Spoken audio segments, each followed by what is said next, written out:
Hello friends, જય Shri Krishna. Welcome back to my YouTube channel Vraj Cook. તો friends, ખૂબ જ એવા ટેસ્ટી એવા આપણે જે ઢોકળા બનાવીશું. આ છે એકદમ હેલ્ધી પણ એટલા જ છે અને ટેસ્ટી પણ એટલા સરસ છે. અને બાળકો તો માગીને ખાશે, એટલા સરસ ટેસ્ટી છે. તો ચલો આજનો આપણે વિડીયો સ્ટાર્ટ કરીએ ફ્રેન્ડ્સ. વિડીયો પસંદ આવે તો લાઇક, શેર અને સબસ્ક્રાઈબ કરવાનું બિલકુલ ભૂલતા નહીં. હું તમને કટ કરીને પણ બતાવું છું. છે ને એકદમ સરસ સોફ્ટનેસ બન્યા છે. તો ચલો આજનો વિડીયો સ્ટાર્ટ કરીએ ફ્રેન્ડ્સ. ત્યાં આપણે 1 કપ મિક્સ દાળ લેવાની છે, જેમાં મગની દાળ હોય છે, તુવેરની હોય છે, મૈસૂરની હોય છે, અડદની હોય છે. આ 5 દાળ ભેગી હોય છે ફ્રેન્ડ્સ. અને જો આ છે ને ડીમાર્ટમાં ને ત્યાં મળી જાય છે મિક્સ દાળનું પેકેટ. ન હોય તો તમે બધી દાળને સાથે પણ લઈ શકો છો. તો 1 કપ હું મિક્સ દાળ લઉં છું. 1/4 કપ હું ચોખાના પૌવા લઉં છું. અને 1 કપ અહીંયા સૂજી લઉં છું. તમે કોઈ પણ પ્રકારની સૂજી લઈ શકો છો. 2 ચમચી હળદર પાવડર એડ કરશું. અને છાશ લેશું આપણે 2 કપ, જે ખાટી છાશ લેવાની છે.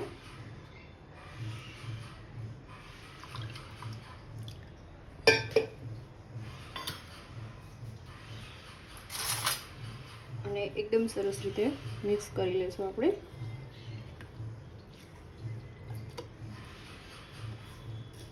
તો આ રીતનું એકદમ સરસ રીતે આપણે મિશ્રણ મિક્સ કરી લેવાનું છે.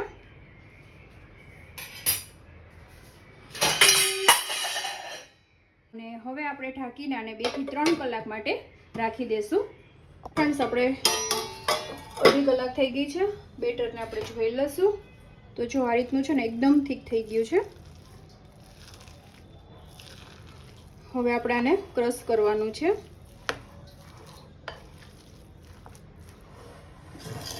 તો એક મિક્સી જાર લઈ લઈશું.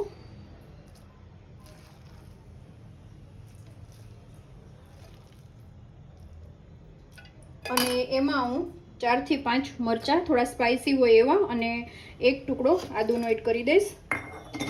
અને પીસવામાં પણ હું થોડી છાશ એડ કરીશ,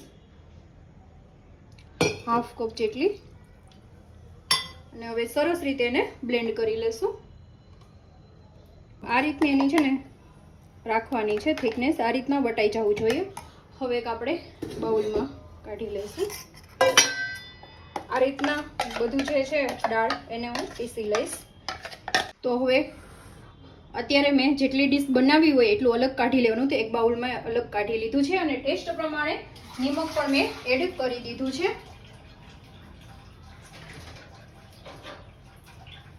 હવે એમાં 1 પેકેટ આપણે જે ઈનો આવે છે લેમન ફ્લેવરનો એડ કરી દેશું.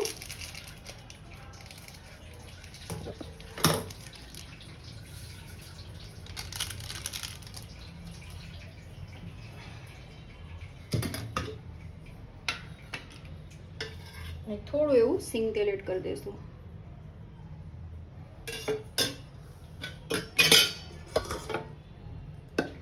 અને એકદમ સરસ રીતે ફેટી લેશું.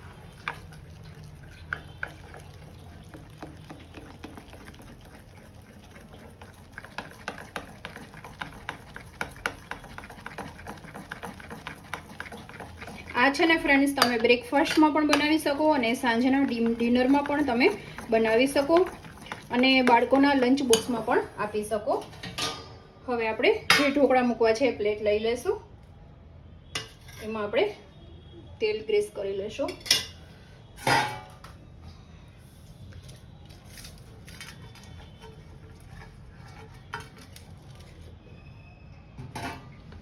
બેટર રાખી દઈશું.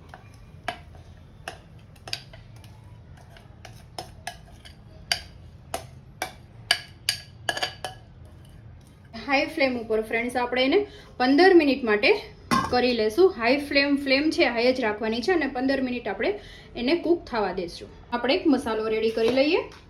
તો અહીંયા 1 ચમચી હું ચાટ મસાલો લઉં છું. થોડું એવું નિમક એડ કરવાનું.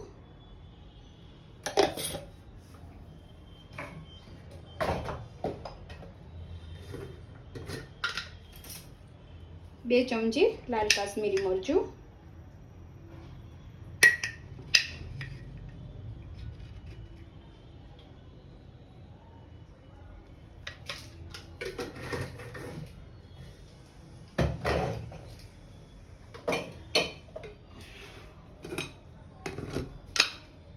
અને શેકેલા જીરાનો પાવડર અથવા તો 1 ચમચી તમે ધાણા જીરું પાવડર પણ લઈ શકો છો.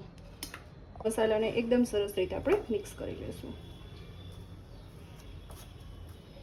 તો એકદમ મસ્ત આપણા ઢોકળા છે એ કૂક થઈ ગયા છે. આપણે ચેક કરી લઈએ.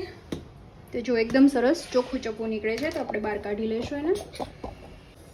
તો ફ્રેન્ડ્સ, મારો વિડીયો છે ને થોડોક મિસ થઈ ગયો હતો. મને એમ કે શૂટ થાય છે બટ નહોતો થયો. ઉપર મેં છે ને તેલ લગાડી લીધું છે. ગરમ હોય ત્યારે છે ને ઉપર જે આપણે મસાલો બનાવેલો હતો ને એ સ્પ્રેડ કરી દીધો છે.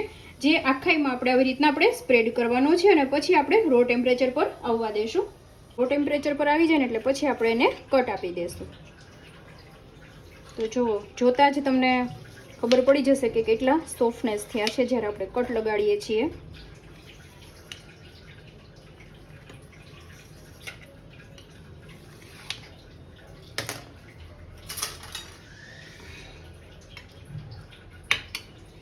આપણે ધાણા ભાજી એડ કરશું. જો ફ્રેન્ડ્સ, સોફ્ટનેસ પણ એટલા બન્યા છે. જુઓ છે ને એકદમ સરસ, તરત જ કટ થઈ જાય છે ને.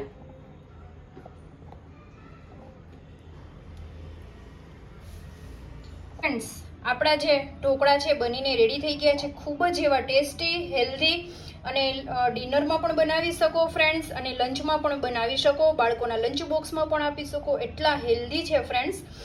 તો આઈ હોપ કે આજનો વિડીયો તમને પસંદ આવ્યો હશે. અને ફ્રેન્ડ્સ, તમે જરૂરથી ટ્રાય કરજો, બહુ જ સરસ ટેસ્ટી બને છે ફ્રેન્ડ્સ. તો વિડીયો તમને પસંદ આવ્યો હોય ફ્રેન્ડ્સ તો તમારા ફેમિલી મેમ્બર સાથે તમારા ગ્રુપમાં શેર કરજો. ચેનલને સબસ્ક્રાઇબ કરવાનું બિલકુલ ભૂલતા નહીં. તો મળતા રહેશું નવા કુકિંગ સાથે. ત્યાં સુધી જય શ્રી કૃષ્ણ.